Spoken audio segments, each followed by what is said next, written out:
mencolok. Bagaimana kabarnya hari ini? Baik. Sehat?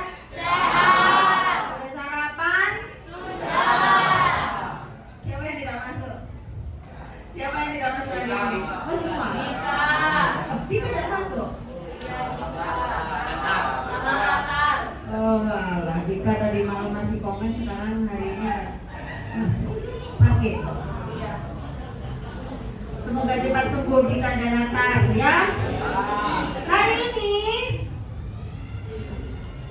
saya membawa media pembelajaran, yaitu berupa dari kardus yang tadi malam saya utek-utek, saya gunting-gunting dan jadilah box literasi di sana di depan itu. Boxnya kecil, cuma itu nanti di dalamnya ada karya kalian, terus kemudian ada teori mengenai unsur intrinsik cerpen dan puisi. Karena sudah kan unsur intrinsik cerpen, unsur intrinsik puisi sudah kan ya.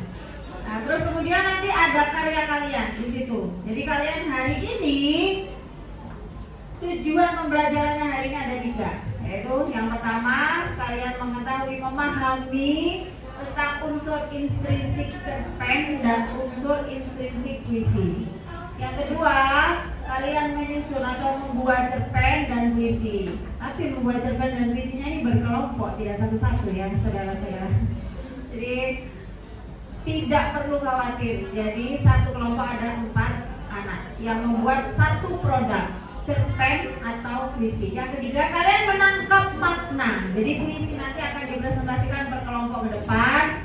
Kemudian kalian menangkap makna. Menurut kalian puisi yang dibacakan di depan itu maknanya apa? Jadi ketika ada satu kelompok yang mempresentasikan puisi dan cerpennya atau cerpennya, kalian itu mendengarkan. Setelah mendengarkan, kalian mencari maknanya. Kira-kira itu puisi bercerita tentang apa? Maknanya apa? Kira-kira. Begitu juga cerpen.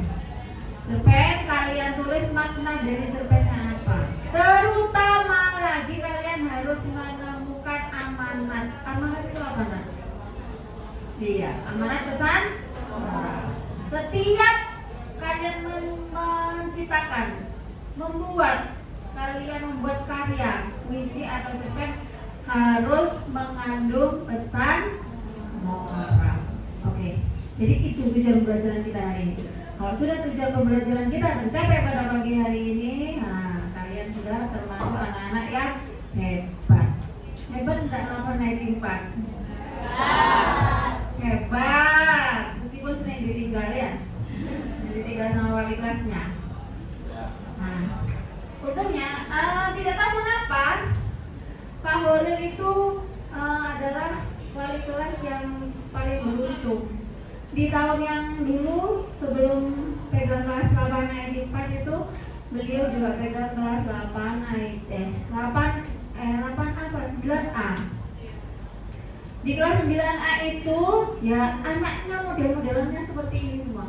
Mereka gerak-gerak sendiri, cari-cari sendiri, tanpa informasi yang seharusnya kalian dapatkan itu mereka dapatkan dengan cara cari tahu ke guru-guru yang lain, wali kelas lain. Oh ternyata ada momen ini. Nah ternyata Pak Olin itu banyak rezekinya kayaknya ya. Oke. Nah ini adalah boxnya. Ini mohon maaf, boxnya itu agak-agak berbencong-bencong. Soalnya tadi malam saya juga ini menyiapkan. Jadi isi boxnya di sini nanti ada kalau dibuka nih nak ya, ada karya-karya nanti di sini. Nanti karyanya dibuat di sini. Kalian tinggal tulis aja di sini puisi. Terus yang cerpennya juga ada.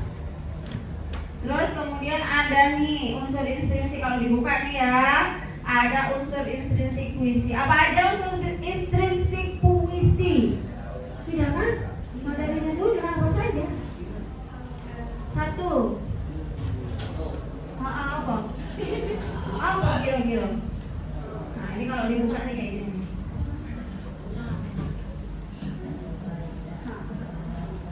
Ya ada unsur intrinsik puisi.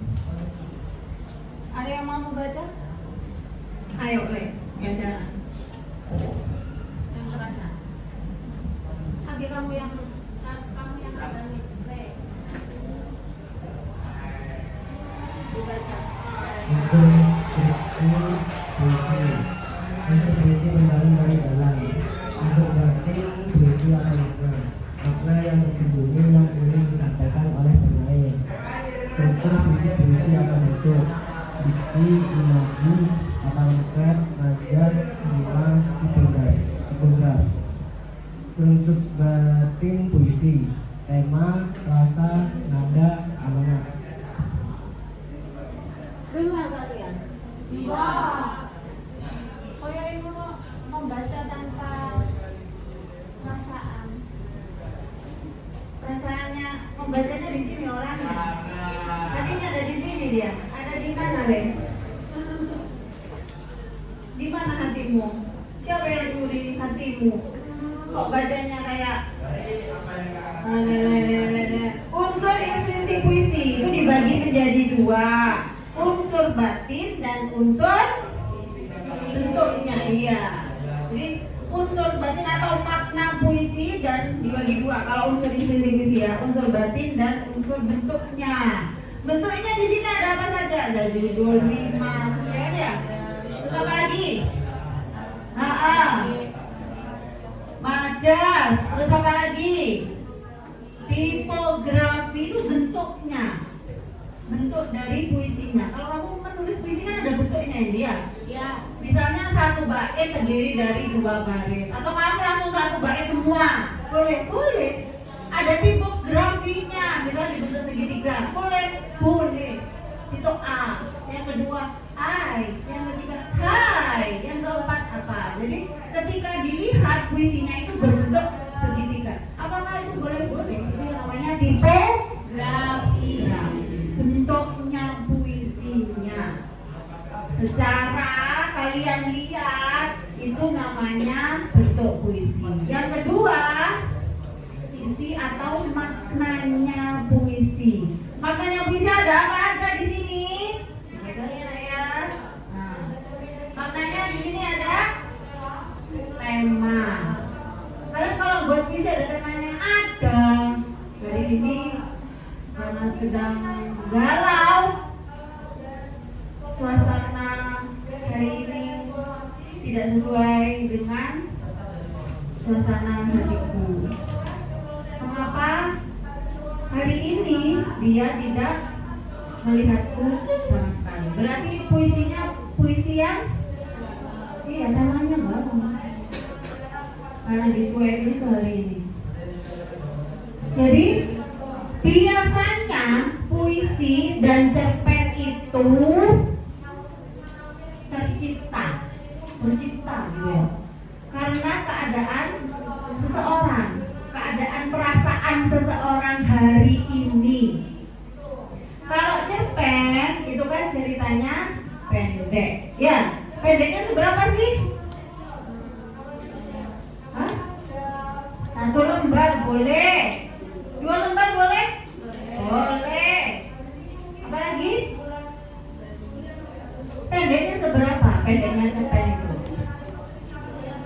pendek sekali, Bu. Sak celana saya. Jadi cerpennya bisa dibaca lagi gitu ya. Jadi pendeknya cerpen itu dilihat dari sekali duduk itu bisa dibaca. Cerpen itu cerita yang dibaca sekali duduk. Jadi kalau 2 kali duduk sudah bukan cerpen namanya. Karena sudah panjang. Kira-kira berapa? Antara 500 sampai 1000, 2000, 3000, 5000 boleh. Asalkan cerpennya itu berada dalam satu konflik. Jadi satu konfliknya, tidak boleh banyak-banyak. Di dalam satu rangkaian waktu tertentu saja. Tidak boleh hari ini, kemudian besok diceritakan lagi. Tidak bisa seperti itu cerpen. Dan cerpen karena ceritanya terikat pendek, Jadi konfliknya hanya satu. Misalnya pagi hari kalian terlambat. Jadi pagi ini aku bangun jam 6.30. Dengan tergesa-gesa aku masuk ke kamar mandi, kemudian cuci muka dan menggambar seragam yang tergantung di lemari. Dengan tergesa-gesa aku memakai seragam. Jadi aku sudah ada.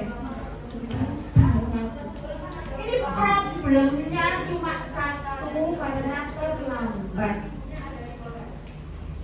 Dengan berlari-lari aku mencari ojek yang sedang mangkal di depan gang, tapi ternyata semua ojek sudah tidak ada. Aku yakin hari ini aku akan dihukum oleh Pak Eris. Pak Eris. Terbayang di mataku Pak Eris akan berada di depan gerbang sambil membawa sapu. Pak Eris bawa sapu nih ngarep gerbang. Dan aku merasa hari ini adalah hari paling buruk selama sebulan ini misalnya. Itu namanya cerpen. Satu, konfliknya cuma satu. Nah hari ini yang kalian buat cerpennya adalah pentigram. Cerpen 3 paragraf. 3 paragraf itu banyak kan enggak? Enggak, sedikit aja. Apa inspirasi dari cerpen? Didiskusikan dengan temannya. Inspirasinya dari mana? Misalnya, jone aku emang iso aku disuruh buku polanya aku buku karena disuruh ibu gak berangkat. Aku tadi malam aku keluyuran pulang malam akhirnya dikejar bencong misalnya ya. Aku aja satu yang paling menarik dipilih, kemudian kalian buat menjadi cerpen. Itu pemilihannya terserah kepada kelompoknya masing-masing. Misalnya, Bu saya mau buat cerpen, boleh. Bu saya mau buat puisi, boleh. Terserah. Ya. Nah, kemudian nanti di dalam box ini karya-karya kalian akan dimasukkan di dalam box literasi ini. Nah, tapi tentu saja karyanya kalimat-kalimat harus disusun supaya yang membaca cerpen itu tidak bingung. Jadi berempat, dalam satu kelompok ada 4 anggotanya, disusun kalimatnya semuanya bekerja. Kamu yang bercerita dulu wes, nanti saya yang betulkan. Nah, oh ini ceritaku seperti ini, langsung aja ditulis. Puisi juga seperti itu. Saya tadi malam terus mending saya aja puisinya, kisahku. Atau kemarin itu ada tetanggaku kesetrum.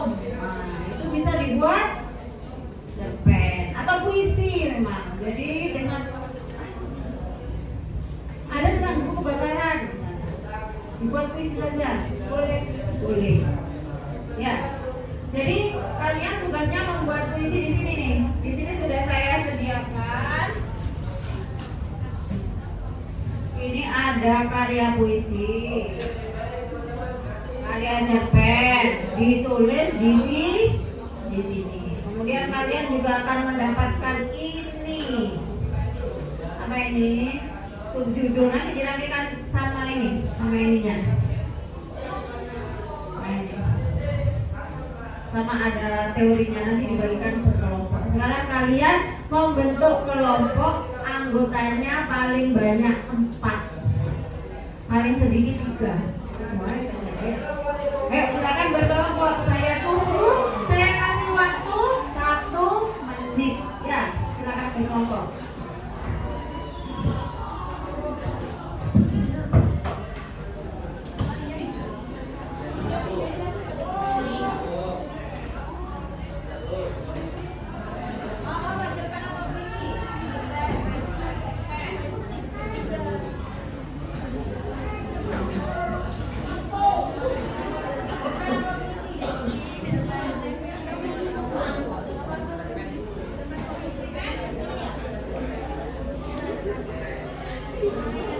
Siapa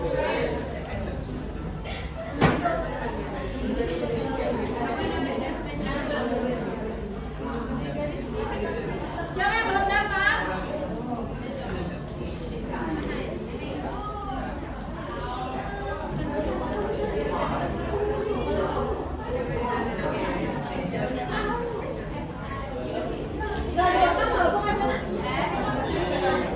Ibu kalau S1-nya tidak pernah juga. Enggak,